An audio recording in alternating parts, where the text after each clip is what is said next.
want to introduce you to David Laffan, Assistant Secretary, the Australian Government Department of Health, who is going to introduce Minister Hunt. Please make him welcome. Thank you.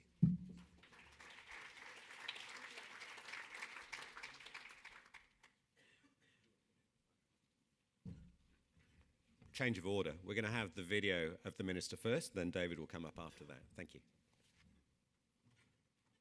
Well, welcome everybody to the second Australasian FASD conference, and in particular to the FASD Centre of Research Excellence and Professor Elliott and to Carol and to everybody who's here today on what is such a profoundly important topic. I want to deal briefly with the challenge, the commitment and the FASD action plan. In terms of the challenge, each person in this room is brought together by a common recognition that for a young baby to come into this world with impaired capacity through no fault of its own in what is an entirely preventable condition is something which cannot be allowed to pass. Together, our task is to work with affected communities across Australia, and we need to be honest that we know that the rate of FASD in some Indigenous communities is significantly higher than the national average, but this can strike anyone, anywhere. So together we are working on awareness, prevention, on ensuring that mothers to be have all of the information that they need and all of those around mothers to be, because alcohol consumption during pregnancy can lead to catastrophic, lifelong impacts, and that is something which every Australian wants to prevent. So firstly, I want to thank you and commend you for the work of the conference. For me, this is a deep personal passion. It's one of the areas that I want to focus on very, very heavily. I know that over the recent years since 2014, as a government, we've committed $19.7 million, so almost $20 million focusing on FASD. We've made progress in some areas, but there's still a lot more to do. We've in particular recently launched promotional materials for information in a very balanced, practical, non-judgmental way for mums and families, for communities, with a strong Indigenous focus. And as we go forwards though, this new action plan, the FASD National Action Plan, with an emphasis on action, is what will guide us. I'm delighted to announce $7.2 million to accompany the action plan, and that will focus on information, prevention, screening, treatment. And to all of those in this room who have helped develop the action plan, I want to thank you and acknowledge you. But it only counts if it actually helps transform behaviours and therefore protect young lives. This is our task, to work in a non-judgmental way, to work in a constructive way, but to actually make a difference for mums and bubs, so as the mums know that what happens during pregnancy can affect the very child that they are bringing to be in their own womb. And this is such an important task, but it has to be done in a way which brings the mums with us, which brings the families and the communities with us. And I think that this action plan, developed by the people in this room, is the way forward. I want to thank you, I want to honour you, and I am delighted to officially launch the Australian FASD National Action Plan.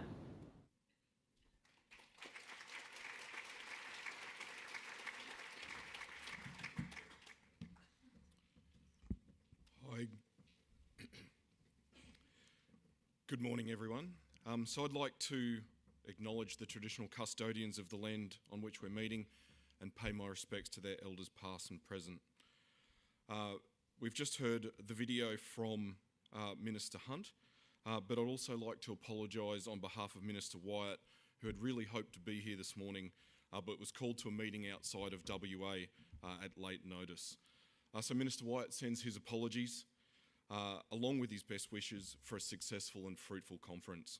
He's asked me to deliver a speech on his behalf, and the Minister commends the organisers and looks forward to hearing of the outcomes of the conference. And a final apology, I'd also like to apologise that now you have to listen to a speech from a public servant. So I thank our Master of Ceremonies for his welcome, and thanks the conference co-chairs, Professor Carol Bauer and Professor Elizabeth Elliott, for their work in bringing this important conference together. The program promises a very interesting couple of days, and the Australian Government is proud to be a major sponsor of this conference. I'd like to acknowledge the many prominent national and international experts that are gathered to discuss this important issue. I'd also like to acknowledge the Chair of the Australian National Advisory Council on Alcohol and Other Drugs, Kay Hull, and other members of the Council who are here today. So FASD is an issue that ministers have a high degree of interest in. As you've heard in Minister Hunt's video, it's a particular passion of his, and even in a conversation with Minister Hunt yesterday, he referred to the issue of FASD as a key project of his. At a recent roundtable with Professor Elliott attended, he actually spent considerable time talking with participants about his support for FASD issues and for the work to be done. I can also say that in a recent stint where I spent working for Minister Wyatt, that Minister Wyatt has a high visibility of and a strong interest in FASD issues. When turning his mind to FASD and its associated problems, Minister Wyatt approaches the problem with some mixed emotions. Firstly, sadness, because the story of FASD in this country is a tragic one, and it's because it's entirely preventable and it doesn't have to happen. But Minister Wyatt also approaches the issue with hope that because of community-driven successes and the unprecedented support the Australian Government is providing for the fight against this condition. So as you heard on Minister Hunt's video earlier, he's pleased to announce the National FASD Strategic Action Plan. So we have copies available here for you, and staff from the Department of Health will be able to provide you with a copy as you move out for morning tea. So we'll also leave additional copies at the registrations desk, so they'll be available throughout the conference. And of course, it will be online on the Ministerial Drug and Alcohol Forum website. So the intention of the National FASD Strategic Action Plan is to provide a clear statement of agreed national priorities and opportunities to improve the prevention, diagnosis, support and management of FASD in Australia.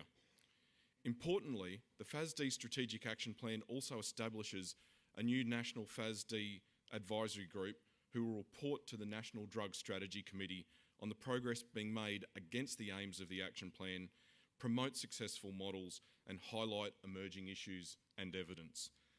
This will be a key step for governments to ensure what we are doing is working.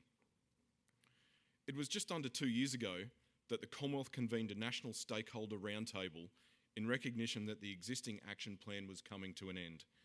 It was an opportunity to take stock, reflect on successes, and also the things that hadn't been addressed. The discussions also confirmed that a more strategic approach was needed to tackling FASD across the full range of issues, from prevention to support, across a person's lifespan, and across the full range of government services. We undertook a national consultation process that saw this need confirmed by families and carers, service providers, organisations, researchers, and clinicians and other government agencies. So the findings of the consultations were taken through the National Drug Strategy Committee and ultimately the Ministerial Drug and Alcohol Forum, recognising that for a national strategic approach to have any success, we needed joint ownership between the Australian Government and the states and territories. And I'm pleased that the final product being launched today strongly reflects a national consensus and agreement on what our priorities should be over the next decade. I would like to acknowledge many of you who contributed strongly through stakeholder consultation in developing the plan, which was key for us in identifying those priorities and gaps. And I hope that the final product reflects the issues you raised and gives hope that your concerns have been heard, understood and acknowledged. I'd also like to acknowledge the efforts of my team in the alcohol, tobacco and other drugs branch in the department, led by Dave McNally, who initiated and drove the development of the Strategic Action Plan. Fundamentally, the Strategic Action Plan acknowledges the important partnerships that have been established across the sector, and I note that the conference theme of our science, our stories, resonates strongly with this. So the framework of the Strategic Action Plan is really built around three key aims. Firstly, reduce prevalence of FASD, reduce the associated impact of FASD, and improve the quality of life for people living with FASD. The Strategic Action Plan also seeks to deliver on these aims by taking action across the four national priorities. That's prevention, screening and diagnosis, support and management, and priority groups and populations at increased risk. The launch of this new strategy represents the start of a new journey, where we'd like to continue to build on the successes and momentum that many of you have built over the last few decades, looking at what's happening internationally for what might be applicable for Australia, support innovation, services and support that are being provided, and continue to support the growth of evidence and raise awareness about FASD. As Minister Hunt mentioned, the Australian Government has announced more than $7 million in new funding to support projects that align with the direction of the Strategic Action Plan. This funding will be available from the 1st of July next year. This new funding will build on the investment and successful projects that are already on the ground running, where the government has already provided almost $20 million over the last 6 years. So that funding has supported the development and dissemination of the Australian Guide to the Diagnosis of FASD, the National FASD Register, the FASD Hub providing online access to a range of resources, research, and the Directory of Support, support for No FASD to provide online and telephone support services, the Foundation for Alcohol Research and Education in delivering the successful What Women Want to Know and Pregnant Pause programs, and a range of new diagnostic services and models, and community models of care across the country. As you've heard from the Minister, the issue of FASD is an ongoing priority for the government, which is evidenced by this announcement of new funding. The funding's a strong signal of an immediate commitment to the Strategic Action Plan, with funding provided across each of those priority areas that I outlined. I'm pleased to be able to provide some more broad details about what the new funding will be directed towards, although I'm sure you'll appreciate that I'm not able to go into individual program or project detail at this stage. The new funding will include around $1.5 million for prevention-related activities, including new consumer resources and general awareness activities, and support for the National FASD Awareness Day, translation and promotion of alcohol consumption guidelines, and point-of-sale promotion activities. There'll be $1.2 million for new screening and diagnosis activities, which will include reviewing existing tools and guides and developing new tools and referral pathways to assist professionals in non-health settings. $1.2 million goes to the management and support activities, including tailored resources for people working in educational, justice and policing sectors. A further $1.3 million for priority group activities, including cultural adaptation of best practice resources that meet local needs. And finally, $1.6 million is being made available to continue some of the existing activities that were previously outlined. So finally, I'd like to highlight the comprehensive evaluation framework component of the Strategic Action Plan. So the plan calls for ongoing monitoring, with formal reviews being undertaken across its lifespan. Importantly, the evaluation framework will consider data, qualitative and quantitative, and draw on expert opinion, activity level reports, and individual program evaluation findings and research findings. Through the new FASD Advisory Group, we expect to continue looking at emerging issues and gaps to make sure the Strategic Action Plan is active and a living national framework. There is no intention that this becomes a document that just sits on the shelf. We are committed to seeing constant improvements in this important area. So Minister Wyatt has said that it's time to acknowledge the scale of FASD issue in this country and to make greater efforts to address it. This is what the Australian Government is doing. This is what you're doing at the conference.